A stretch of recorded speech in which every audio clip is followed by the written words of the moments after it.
Preview.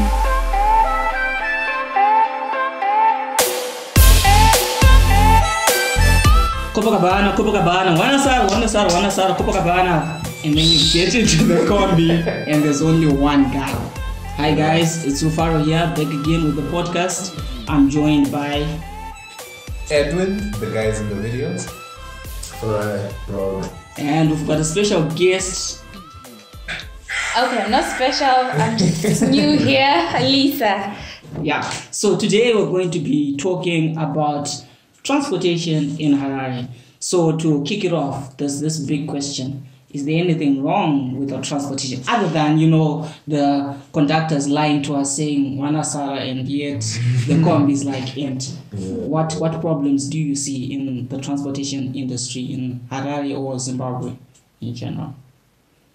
We can start off with harassment. Those guys harass you like no man's business. They drag you, even Which if you guys? Oh, the conductors. The conductors, or even if you're going Kumusha, they drag your bags. There's just this rush and what can I put it? They just want to get all the customers in their cars, and it's just a lot of harassment there. So I guess I would say it doesn't feel safe most of the time. That harassment I mean there is not safe when you're out of the combis and not safe when you're inside of them. I mean the way these guys kind of drive, for those guys that frequent Loma Gundi, just check out rush hour. Yeah. We got 2 lanes on the road, but in the end they end up being 3 in one direction. You don't even know how that works, and it's heart-wrenching.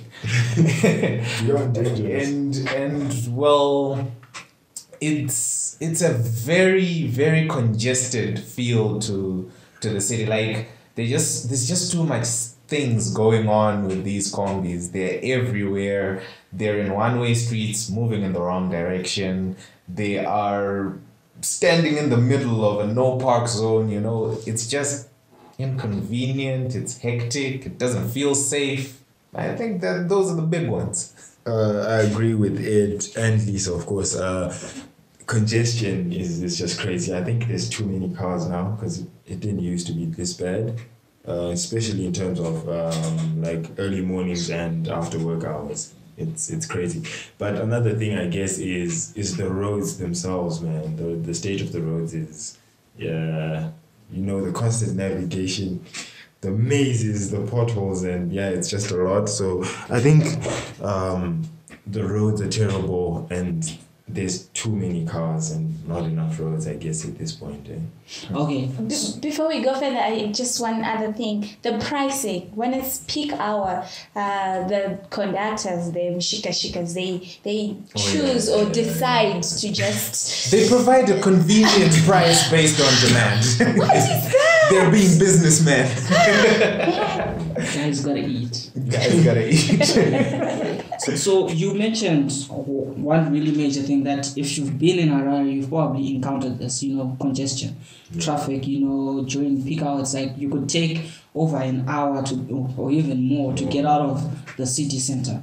And it's always interesting when a company comes along and they say they're here to kind of solve this transportation problem that we have in the city or in the country. So we're going to play a clip for you guys, and for the guys who tune in on YouTube, you'll be able to see the actual visual. And for those of you guys just listening and hear what these guys who are called Kuva Cash are kind of proposing in terms of how they might solve the transportation problem. Cities are defined by the quality of their public transport. Harare's current transportation system is broken. Underground builds are too disruptive, and above-ground trains are too expensive, which leaves one option: the air. Kuva wants to build a cable car that will transport commuters from the Showgrounds and 4th Street to the city center for 50 cents or less, starting a city-wide network. Detailed feasibility tests have been conducted and proven that this is a cost-effective, eco-friendly, and traffic-reducing solution to the district's transportation problem. Cities like London, Rio, and La Paz have already taken advantage of this technology. Traveling to Townhouse will take just 3 minutes, and with cars coming every 8 seconds, there will be little to no queues to wait for a ride. The best part is, no government funding is required. And when riders pay using Kuva Cash via mobile, government gets tax revenue immediately. Want to help make this happen? Simply email hello@kuvacash.com.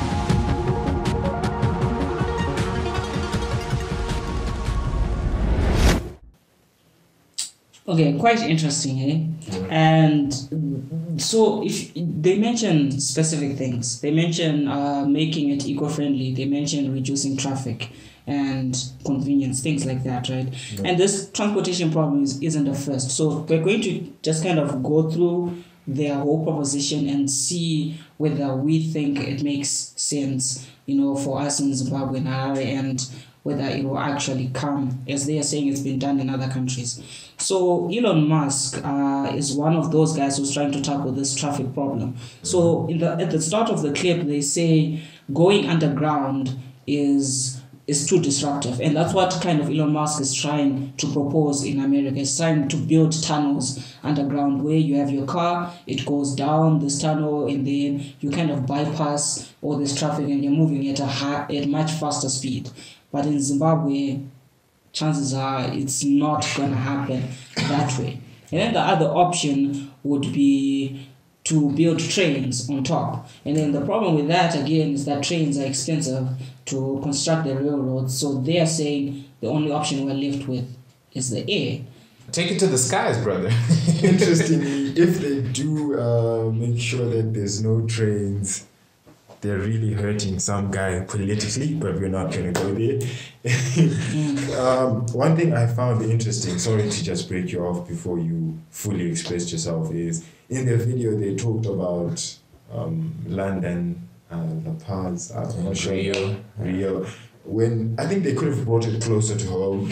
Kenya's trying to do the same thing. Algeria already has the same thing and it's effective there. Nigeria and South Africa are doing it for tourism, but I think they could have brought it closer to home and just showed people that it's actually feasible in Africa, and some people are doing it. But okay. Anyway. So yeah, interesting points there. And what Lisa was saying is that the Mshika are kind of not the problem, but one of the elements of the problem. Yeah. So back in the day, if you wanted to go from Copacabana to 4th Street, you just walk. It was normal. Yeah. And then one day some guy woke up and was like, wait, I could actually charge some other person 30 cents or 50 cents to go this distance, right? So that they don't have to walk, and then there's that convenience. But then that brought up another problem of, that's an extra car that's in town, and those guys cause congestion. So is it those guys, or generally that we have a lot of cars now in Harare, for example? Because these guys are kind of proposing that over the ground is not building trains is not going to work. Cars definitely are not working. Going underground is just too disruptive. So they're like, let's fly. So what's really the problem with our current situation? Is it that there are a lot of cars? Do people not respect the traffic rules? Or, I've looked at our roads when there's no traffic. They are wide. And you kind of think if our roads are this big, how come we are having all these issues with traffic to begin with? Well, I'm thinking it's a combination of a lot of factors, but one of them could be city planning. I don't think the Mshika guys would really be a menace if there was a section dedicated to them for that. Checking out the convenience they are bringing between 4th Street, Copacabana, and Market Square, you kind of notice that there are actually some combis labeled shuttle buses or something, that are actually allowed to be commuting between those two major ranks in town.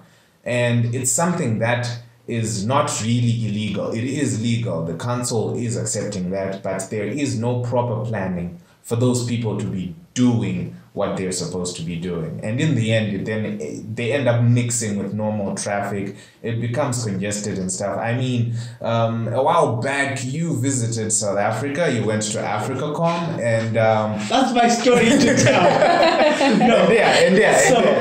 went there, and when I came back, I I was screaming about one thing. And mind you, I'd never been outside of Zimbabwe before. Can I say? So I was screaming about that. South Africa, Cape Town to be specific, have a lane for buses. They have like it blew my mind that these guys have a dedicated lane for buses. Yeah.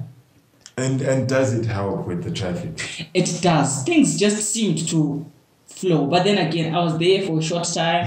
I didn't really spend that much. And Well, I mean, if you go to Joburg, they've got the other stuff like the Gautrain and all these other things. So they have a better transport system compared to us. Yeah, it looks like there are some countries who are employing these traditional transporting methods that are a bit more deliberate.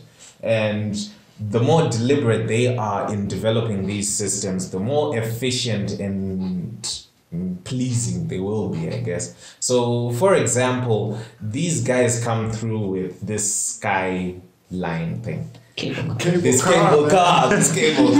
Yes. And this cable car, it seems cool to me in the sense that there's no space for us to start redesigning the streets of Harare so that they accommodate mshika-shika, they accommodate combis and stuff like that. I mean, there just isn't any space anymore to do that. And underground, as they rightfully say, not now. Not now or anytime soon. So the easiest next option would be the skies, and which is what this cable car is going to it's going to be a good plan, basically. I mean, they were claiming that you don't have to wait in long queues because every 8 seconds there's a cable car coming, so you just jump into it and go, and it will bring about the convenience of, hey, I'm still just jumping onto this thing for my usual 25 cents, and it's going to take me to Copacabana, it's going to take me to Market Square. Still wondering how they'll handle the baggage issue, because the main people that have been getting the convenience of these mshika-shikas has been people who are probably coming from the rural areas, or people who are doing their own businesses, and they have like all this heavy luggage of stuff that they probably want to sell or something. And they have been seeing mshika-shikas as a convenience to carry their stuff from rank to rank. So I don't know how that will then apply to our cable car. So on the lanes for buses along Second Road, I saw it written in the street, lanes for buses. I don't know if people are fully utilizing it. But that's the thing. I've lived in Harare for not a long time, but for a sizable amount of time. And I didn't know that we had such a thing. I was like, yeah, man, it's probably because it's not being fully utilized. Then on the point that you mentioned, that is a mixture of a lot of things, mshika-shika and stuff. I agree. When these roads were constructed way before I was even born, not many people had cars. Now the Japanese, a lot of cars are being brought in Zimbabwe, and we really need a plan. I think the cable car is really a cool thing, but with all things Zimbabwean, it needs to be maintained. We do have a problem of maintenance in Zimbabwe, and that needs to be fixed if this thing is going to work. So I really think it's a cool thing. What was our question initially? we've said a lot. But another interesting thing for me is, do you think these are the right routes? Like I think it's Central to Showground to 4th, if I'm not mistaken. Yes. Do you think these are the most effective routes? I think to begin with, yes, it's a start. Like most people are going from 4th, like these are the most ranks where people are and traveling from. Even if you look at mshika-shika, Copacabana 4th Copacabana, that kind of thing. And before you go, I'm so sorry, just to give you a full question so you answer at once. Do you think they'll have the volumes? Like, because the distance looks walkable to me. Like, I think from Showgrounds to Central, it's not walkable, but from Central to 4th, Or maybe I've just got like legs for it, man. I never skip leg day, brother. So I do think they'll have the volumes, because look at them shikas. They do have the volumes. So the thing with what they're selling with this thing, it's not that you can't walk the distance. It's more of a time factor. Like you've got an appointment, you have to get somewhere very quickly, and they're saying it will take 3 minutes to go from Showgrounds to Townhouse. So it's like in 3 minutes I can go that distance. So I say walking exactly. it will take me long. So it's not necessarily about can I walk from Copacabana to 4th Street. Like I've been in those situations where I know I can walk, but I'm like the time it will take me to walk versus getting into Mshika and bam, the Toshika. It was like it makes sense for me to just do it that way. And then the pricing of 50 cents is okay. So that's the thing. Now they said, it'll be 50 cents or less. It's not. Oh, it's not set. It's not set. Okay. But I think it has to be 50 cents or less. They know it has to be that. What's the problem with Zimbabweans generally? Once we're used to, it's like when bread went from $1 to $1.10. Oh man, It was lots like- of statuses, man. People are like, come on, we can bring our own plastic.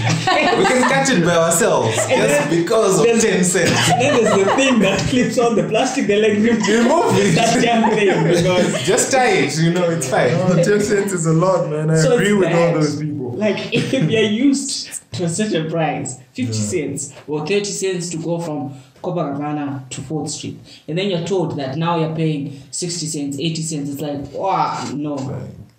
So, Okay. so I also think it's also a time factor thing. Like it's almost the same thing they wanted to introduce about holding bays. Like I get off by Coca-Cola, I get another shuttle into town, and then I pay extra. So more or less the same, except now I'm getting to where I'm going faster. really quick, I just hope I get exactly. over my fear of heights before the cable car is here. Don't worry, you can sit in the middle so that you can't see what's outside. So I guess it's a win-win in that case, in that if they're using it, it means death to them shika, unfortunately for the guys driving those. But for like the rest of the normal citizens driving in town, that also means less congestion. Hopefully, yeah. Yeah, I mean, hopefully, especially considering that that's actually the major route that a lot of mshika-shikas and humans use. I mean, people would say that it's almost a strategy for guys like Chicken Inn to place their stores along that connection route between 4th and Copacabana, because it's such a high traffic area. Or even, that's the reason why mshika-shikas use Jason Moyo. It's because it's the busiest road, but the most convenient road that connects these three ranks: Townhouse, 4th, and Showgrounds, Copacabana. So it's gonna decongest that road. It's one of the most traffic-ridden roads out there. If it does succeed, we might see an improvement in traffic in that road. So it's gonna help a lot decongesting. That's how I feel. It's gonna go a long way. Yeah, so one of the other interesting things that they mentioned in their video is that people will be able to pay using Kuva Cash, and it's like their own mobile money solution. So if you wonder and you ask a lot of people why I'm not able to pay with EcoCash for my Kombi and stuff, there are kind of a few factors that are there. There's the one about am I able to pay the same amount, the 50 cents, without extra charges. And then there's the real major one where the owner, not the owners, but like the conductor. How is Yes. he going to conduct Yes. those payments? So the conductors, right, they're totally against that, because usually, right, these guys have targets per day. You have to get so much in this day, and then if they meet that target, whatever else they get goes to fuel, and whatever else they get goes into, Pocket money. So it's like that. It's like if everything's now going into an EcoCash wallet, it means you're cutting out the conductor's pocket money. Right? You're cutting out the driver's pocket money. So which is another factor that probably these guys would resist EcoCash and all these things. So does it make sense for these guys to try and introduce their own mobile money solution, Kuva Cash, versus just riding over Kuva Cash that's already there. Because now you don't have conductors, so you don't need to worry about that issue. And if you manage to make it the same price as physical money, 50 cents, then you've already removed those two big barriers. Why then introduce this barrier of me getting to know your own system, whether it's an app I download, maybe I don't even have a smartphone, are you on USSD? If you try to go on USSD, which network are you on? Ethernet on? Will they allow you on Ethernet? And then there are all these other factors now. So well, I think the thing with that is, as the name suggests, Kuva Cash, it's not really screaming transport service. So Kuva Cash is the cryptocurrency based company first.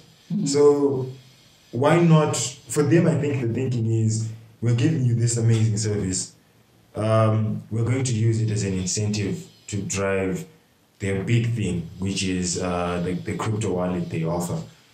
And once people start using that for transport, maybe they start using that for other things as well. So I think for them it's a weird thing, but I do understand their position where they want to incentivize people to use Kuva Cash.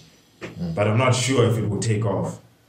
And if it does take off, I'll come with my mbuzi, and there will be a conductor by the door with a smartphone, and he says, no, give me your 50 cents, I pay for you, you get in. You know? Which could be a problem. I mean, it's something to consider as well. Which could be a problem once we start having those kind of things. But I guess if you're getting the service at the end of the day, it's kind of cool. But I don't think having touts in cable cars is the sexiest cool. Mm-hmm. thing, Totally against touts. Totally. No touts. I don't think it's the sexiest thing, but we'll see how it goes. So when we started, you mentioned how they should have probably brought it, speaking about money, right? Yeah. Right, how they should have brought it closer to home by mentioning local African countries. But they mentioned, international countries like London, Rio, and Bolivia, La Paz, right? And interestingly, I was reading an article on The Guardian, and apparently in Rio, this thing is no longer, well, the thing that came and pioneered this cable car, that side, is no longer functioning there anymore. So in 2014 is when it was constructed. And the major, according to people there, they're like, these guys, the government, constructed this so that they appeal to the international visitors. Because 2 years later, there were the Rio Olympics in 2016. Okay. So, but then these guys are like, no, in our video, they said in their video, no, we won't be banking on government funding. It's going to be funded other ways, who knows how, right? So, does that really help for adoption? Will people see it like it makes sense? Because we've got other problems like the Rio people. They were complaining like, why are you pushing money towards this thing when we've got basic problems like sanitization, whether it's waste management in the city center and all these things, and you're busy building these cable cars? Does it then make sense to the normal, the local, person, like, you're building these things, yet I see all these other problems? Sorry to hog the mic, but I think for Kuva Cash, to be honest, that's not their problem, and that's where the part where them not needing government funding becomes okay. Because if it's a private entity building that thing, why would you complain that allocate these resources to waste management? It's not your money. So I think maybe for Kuva Cash, that should help with adoption, or at least perception when that thing is introduced. If it was the government, people would probably have those questions, and maybe rightfully so, but it is a huge problem. Traffic congestion is a huge problem as well. So. And speaking of Kuva Cash as well, I'm thinking that if they are to do this thing privately and say we'll have our own funding for this thing and not request for government funding, it's sort of like we'll remove a lot of the roadblocks that are usually there for people who want to start things whilst involving the government. Because now they have the pressure to make this thing work. Because really, if it doesn't work, it's a dent on their own reputation. Like, the government won't be involved. So I think they have an incentive to make it work, probably see it through so that they look at the maintenance aspect of it. They look at the pricing of it, generally the success of it, so that it can be one of their success stories when they try to implement this in other markets. Okay. Yeah. So Eventually, I would like this in the rural areas. I know urban, it's a start, it's where most people are, but eventually it will be good to have that's Yeah, a Wakanda rural area. you know. So interesting. Yeah, I was going to go to that. So you mentioned implementing in other areas. So as the kind of like the last thing, is Harare the only city that has this problem? Because if you talk to people from Blawayo, they're like, our central city is not as congested and as bad as Harare. How come Blawayo is doing relatively well compared to Harare? Would they be able to then go and implement this in Blawayo, or there's no need there because they kind of already have their fixed thing where they're like, I'm not sure, combis are not allowed to get into the city center or something like that. So it solves the issue of congestion in that way.